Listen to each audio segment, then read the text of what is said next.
Mga ka-sports, isang matinding balita ang yayanig sa basketball fans ng Pilipinas. Jordan Heading papasok na daw sa eksena. Kai Sotto, Dwight Ramos at Kevin Kiambao gusto raw subukan ang PBA. Anong ibig sabihin nito para sa Gilas Pilipinas at sa lokal na liga? Kung trip mo po ang ganitong content, paiwan na follow at pasubscribe na din. Tara po, simulan na natin.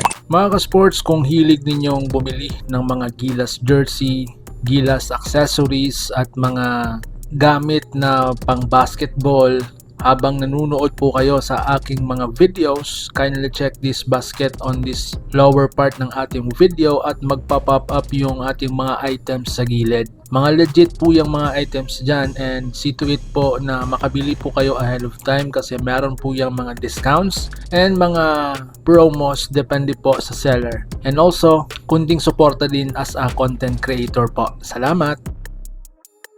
Mga ka-sports, simulan natin kay Jordan Heading. Isa sa pinaka-consistent na shooters na may dugong Pilipino. Napakatahimik pero delikado sa opensa. Sa pagpasok niya sa PBA, maraming fans ang nagtatanong, ito na ba ang daan pabalik niya sa Gilas? Hindi man opisyal na kasama sa kasulukuyang pool, napakalinaw ang isang bagay. Kapag nasa PBA ka, mas madali kang matawagan ng national team. Walang overseas conflict, walang long travel, available ka agad. At sa sistema ni Coach Tim Cone na mahilig sa spacing, shooters, high IQ players, perfect fit si Heading bilang isang spot-up shooter, secondary playmaker, pangbuta sa zone defense ng kalaban. Hindi pa naman kumpirmado pero hindi na malayo. Mga ka-sports, sa ibang segment kay Sotto, PBA daw soon, real talk po tayo. Ngayon, pinag-uusapan ngayon sa mga social media at sa ibang news platform regarding kay Kai Sotto. May taas na 7'3", may international experience, may pangalan sa buong Asia. Ngayon, ang tanong ng fans, papasok ba si Kai Sotto sa PBA balang araw? Kung mangyayari yan, babaguhin ang liga. Ticket sales tataas, TV ratings sisipa at higit sa lahat, local big man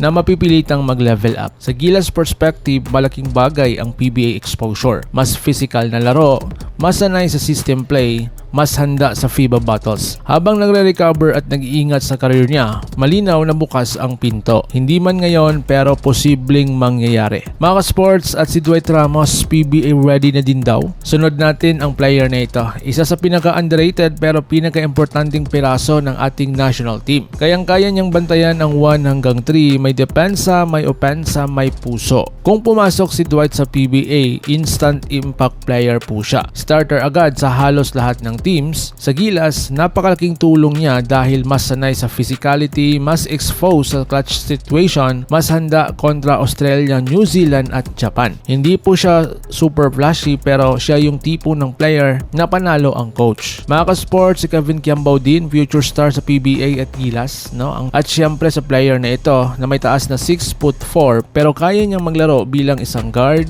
wing, small ball forward. Kung papasok si KQ sa PBA, no? Nako, match-up nightmare siya, versatile weapon, modern FIBA player. Sa Gilas, siya yung tipo ng player na pwedeng ipalit kay JB, pwedeng pang close ng laro, pwedeng sandalan sa future. Hindi lang siya pang Instagram highlights, pang panalo din siya. So ngayon mga sports, anong ibig sabihin nito para sa ating national team? Isipin nyo to mga ka-sports ha, kung ang core ng Gilas ay Kai Sotto, Dwight Ramos, Kevin Kiambao, Jordan Heading at may PBA exposure pa sila lahat, hindi lang ito hype. Ito ay paghahanda para sa Asia at world level. Ikaw mga ka-sports, sa tingin mo ba? Tama ba na pumasok sa PBA sina Kai, Dwight at KQ? At si Jordan Heading, dapat na ba siyang isama sa ating national team sa Gilas Pilipinas? Mga ka-sports, comment mo po sa baba ang iyong opinion.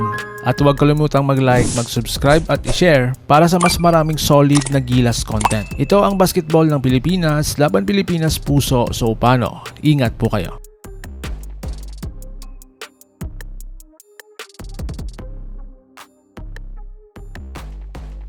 Mga ka-sports, kung hilig ninyong bumili ng mga Gilas jersey, Gilas accessories at mga gamit na pang basketball, habang nanunood po kayo sa aking mga videos, kindly check this basket on this lower part ng ating video at magpa-pop up yung ating mga items sa gilid. Mga legit po yung mga items dyan, and see to it po na makabili po kayo ahead of time kasi meron po yung mga discounts and mga promos depende po sa seller. And also, kunting suporta din as a content creator po. Salamat!